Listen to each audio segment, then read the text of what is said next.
ஓம் மங்களேஷாய வித்மகே சண்டிகா பிரியாய தீமகி தன்னோ சம்ஹார பைரவ பிரச்சோதயாது. நெக்ஸ்ட் ஜென் ஆஸ்ட்ரோ நேயர்கள் அனைவருக்கும் ஆஸ்ட்ரோ பூர்ணாவின் அன்பார்ந்த வணக்கங்கள்.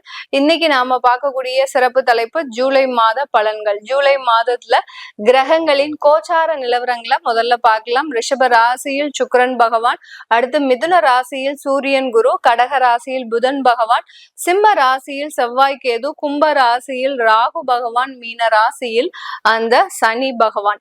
இந்த மாதத்துல, இந்த ஜூலை மாதத்துல 13ஆம் தேதி சனி வக்ர நிலையை அடைகிறார். 17ஆம் தேதி சூரியனாகப்பட்டவர் மிதுன ராசியிலிருந்து கடக ராசிக்கு பெயர்ச்சியாகி வருகிறார்.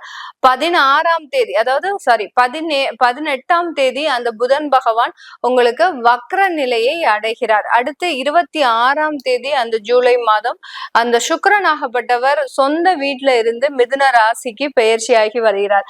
29ஆம் தேதி ஜூலை மாதம் செவ்வாயாகப்பட்டவர் அந்த சிம்ம ராசியிலிருந்து கன்னி ராசிக்கு பயிற்சியாகி வருகிறார். இந்த மாதத்துல கொஞ்சம் கிரகங்களினுடைய நகர்வுகள் அதிகமாக இருக்கு. அதனால நிறைய மாற்றங்கள் கிடைக்கக்கூடிய ஒரு மாதமாக தான் இருக்க போகுது. இந்த சேனலை முதன்முறையா பாக்குறீங்க அப்படின்னா சப்ஸ்கிரைப் பண்ணிக்கோங்க. பெல் பட்டன்ல ஆல் ஆப்ஷன் சூஸ் பண்ணீங்கன்னா உங்களுக்கு என்னுடைய அடுத்தடுத்த பதிவுகள் நோட்டிபிகேஷனா வரும். மிதுன ராசி அன்பர்களுக்கு ஜூலை மாதத்துல உங்களுடைய ராசியிலேயே சூரியனும் குருவும் இருக்கிறார். சூரியன் ஆகப்பட்டவர் உங்களுடைய உபஜய ஸ்தானாதிபதி, குருவாகப்பட்டவர் உங்களுடைய கலத்திர ஸ்தானாதிபதி, அடுத்து கர்ம ஸ்தானாதிபதி.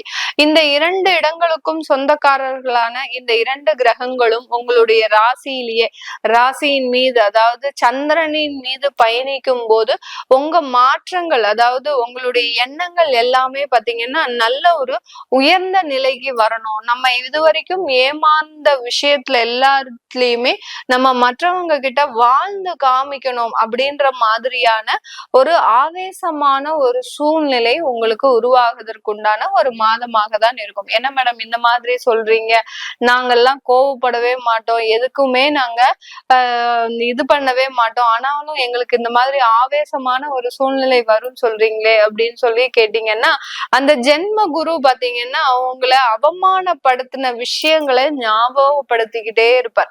ஒரு ரிமைண்டர் மாதிரி, அவர் நம்ம எப்படி கிளாக்ல அலாரம் வைக்கிறோமோ அந்த மாதிரிதான் அந்த ஜென்ம குரு உங்களுக்கு ஒரு ரிமைண்டர் கொடுத்துக்கிட்டே இருப்பாரு. நீ இந்த நேரத்துல இந்த டயத்துல இப்படி அவமானப்பட்ட, நீ ஏன் இப்படி இருக்கிற, இப்படின்ற மாதிரியான அந்த ஒரு ரிமைண்டர் கொடுக்க கொடுக்க கொடுக்க பாத்தீங்கன்னா அவங்களுக்கு நம்ம நல்லா வாழ்ந்து காட்டணும், நம்ம நல்ல ஒரு போராடி வெற்றி பெறணும் அப்படின்ற ஒரு ஆவேசம் அதிகரிக்கும். அதுல அந்த சூரியனும் சேரும் போது மிக அதிக அளவுல உங்களுடைய உழைப்புன்றது, கடின உழைப்பு, இரவு பகல் பாராமல் உழைக்கக்கூடிய ஒரு மாதமாக தான் இந்த ஜூலை மாதம் இந்த மிதுன ராசி என்பர்களுக்கு இருக்க போது. அதுல பாத்தீங்கன்னா மாதத்தின் பிற்பகுதியில சூரியனாகப்பட்டவர் 2ஆம் இடத்திற்கு செல்கிறார். உங்களுடைய ராசி அதிபதியோட சேர்றார். இப்போ உங்களுடைய ராசி அதிபதி உங்களுடைய 2ஆம் இடத்துல இருக்கிறார், தனஸ்தானத்துல இருக்கிறார். அதனால உங்களுக்கு ஒரு நல்ல ஒரு மாற்றத்தை கொடுக்கக்கூடிய ஒரு நேரமாக தான் இந்த ஜூலை மாதம் இருக்க போகுது. ஜென்ரலாவே இந்த மிதுன ராசி என்பர்களுக்கு தனஸ்தானாதிபதியே உங்களுடைய ராசியில இருக்கிறார். அதாவது தனஸ்தானத்துக்கு சொந்தக்காரர் அந்த சந்திரனாகப்பட்டவர் உங்க ராசியில இருக்கிறதுனால எப்போதுமே ஒரு இன்கம்ன்றது இந்த மிதுன ராசி என்பர்களுக்கு குறையாமல் இருந்துகிட்டே இருக்கும். பர்ஸ்ல எப்போதுமே ஒரு 500 ரூபாய் தாள் இல்லாம இவங்களுடைய பர்ஸ் இருக்கவே இருக்காது. அந்த அளவுக்கு அந்த இன்கம்ன்றது குறையாமல் இருக்கும்.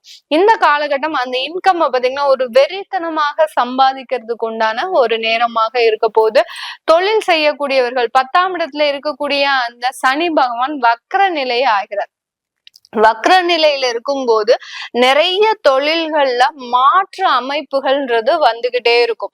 யார் யாரெல்லாம் தொழில் சொந்தமாக தொழில், அடுத்து பிசினஸ், அடுத்து பாத்தீங்கன்னா கமிஷன் சம்பந்தப்பட்ட ஒரு தொழில்கள், இல்ல வேலை பார்த்துக்கிட்டே ஒரு பார்ட் டைமா ஒரு சின்னதா தொழில் பண்ணுவாங்க, இந்த மாதிரியாக இருக்கக்கூடியவர்களுக்கு எல்லாம் இந்த மிதுன ராசி என்பர்களுக்கு இந்த ஒரு மாதத்துல பாத்தீங்கன்னா தொழில்ல ஒரு மாற்று அமைப்புகள், அதாவது இந்த இடத்துல இருந்து இப்படி நீங்க காசு பெறலாம், சம்பாதிக்கலாம்ன்ற ஒரு யோசனைகள் உங்களுக்கு வரக்கூடிய ஒரு மாதமாக தான் இந்த மாதம் இருக்க போகுது.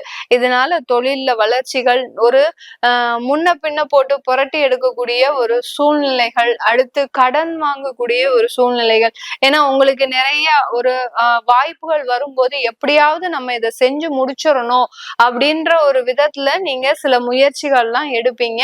அதுல ரொம்ப கேர்ஃபுல்லா ஆயிடுங்க. ஏன்னா தசாபுத்தி எப்படி இருக்குன்னு தெரியாம நீங்க சில முன்னெச்சரிக்கை நடவடிக்கை இல்லாம நீங்க சில விஷயங்களை பிளாங்கா செய்யக்கூடாது.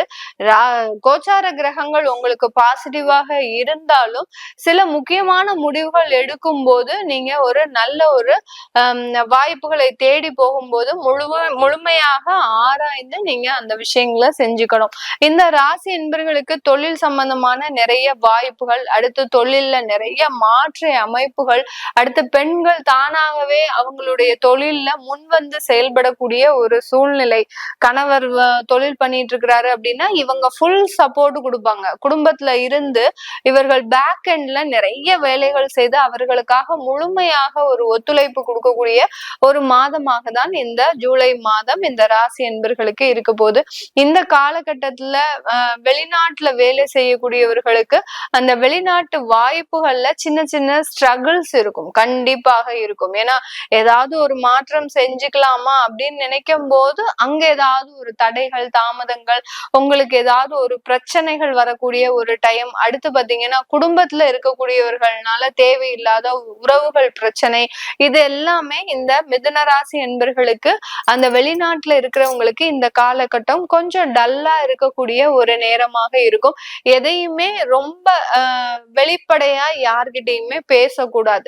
பேசுனீங்க அப்படின்னா அந்த இடத்துல மிகப்பெரிய அளவுல இந்த மிதுன ராசி என்பர்கள் பாதிக்கப்படுவீங்க.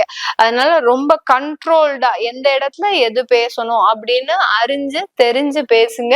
கண்டிப்பாக அது ஒரு நல்ல ஒரு மாற்றத்தை கொடுக்கும். உங்களுடைய ராசி அதிபதி 2ல இருக்கிறது பெரிய அளவுக்கு பாதிப்பு கிடையாது. ஆனா அது வக்கரமாக போறாரு அங்கதான். அதனாலதான் உங்களுக்கு தேவையில்லாத பிரச்சனைகள் வரும். புதன் வக்கரமாகும் போது நீங்களே ஏதாவது ஒரு டீட்டெயில்டா ஒரு எக்ஸ்பிளனேஷன் எங்கேயாவது கொடுத்துக்கிட்டே இருப்பீங்க உங்களை பத்தி. அது தேவையில்லாத பிரச்சனைகளை கொடுக்கக்கூடிய ஒரு நேரமாக இருக்கும். தொழில் செய்யக்கூடியவர்களுக்கு வெளிநாட்டுல கமிஷன் தொழில், ஏதாவது புரோக்கரேஜ் மாதிரி இல்ல ஏஜென்ட் மாதிரி, ரியல் எஸ்டேட் ஏஜென்ட் அந்த மாதிரிலாம் இருந்தீங்க அப்படின்னா அவங்களுக்கு எல்லாம் இந்த காலகட்டம் நல்ல ஒரு வளர்ச்சியை கொடுக்கக்கூடிய ஒரு காலகட்டமாக இருக்கும். நீண்ட நாளா வராத பெண்டிங் பேமெண்ட்ஸ் எல்லாம் வெளிநாட்டுல இருக்கக்கூடிய தொழில் செய்யறவங்களுக்கு இந்த மாதம் கிடைக்கக்கூடிய ஒரு மாதமாக தான் இருக்க போகுது. இந்த காலகட்டத்துல இந்த ராசி அன்பர்கள் உடல் நலன்ல கொஞ்சம் கேர்ஃபுல்லா இருக்கணும். அப்பாவினுடைய உடல் நலன்ல ரொம்ப கேர்ஃபுல்லா இருக்கணும். ஏன்னா தந்தை வழி உறவுல ஏதாவது ஒரு சின்ன சின்ன மருத்துவ செலவுகள், அடுத்து பாத்தீங்கன்னா தேவையில்லாத ஒரு அலைச்சல்கள்ன்றது அதிகமாக இருக்கக்கூடிய ஒரு நேரம். உங்களுக்குமே ஹெல்த் இஷ்யூஸ் நிறைய இருக்கு. இந்த ராசி என்பர்களுக்கு இந்த மாதத்துல ஹெல்த் இஷ்யூஸ் நிறைய இருக்கும். டிராவல் பண்ணும்போது ரொம்ப கேர்ஃபுல்லா டிராவல் பண்ணுங்க. அங்க இங்கன்னு அதிகப்படியாக அலையாம இருந்த இடத்துல இருந்து எப்படி நம்ம சில விஷயங்களை செய்யலாம் அப்படின்னு நினைச்சிட்டு நீங்க செஞ்சீங்க அப்படின்னா அதுல ஒரு நல்ல மாற்றங்கள் இருக்கும். இல்ல நெசசரியா நான் டிராவல் பண்ணியே ஆகணும் அப்படின்ற பட்சத்துல நல்ல ஒரு தெய்வ வழிபாடு பண்ணிட்டு கிளம்புங்க. ஒவ்வொரு இடத்துக்கும் கிளம்பும் போது அந்த தெய்வத்தை நீங்க கூடயே கூட்டிட்டு போற மாதிரி சில விஷயங்களை நீங்க செஞ்சுக்கணும்.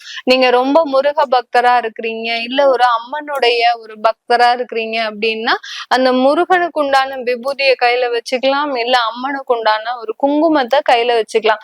இந்த மாதிரியான ஏதாவது ஒரு விஷயங்கள், அந்த தெய்வம் சார்ந்த சில விஷயங்களை நம்ம பர்ஸ்ல வச்சுக்கும் போது அந்த தெய்வம் நம்ம கூடயே பயணிக்கக்கூடிய ஒரு நேரமாக தான் இருக்கும். இது எல்லாமே நம்ம கோச்சார நிலவரப்படி பலன்களை கணிச்சு சொல்லிட்டு இருக்கிறோம்.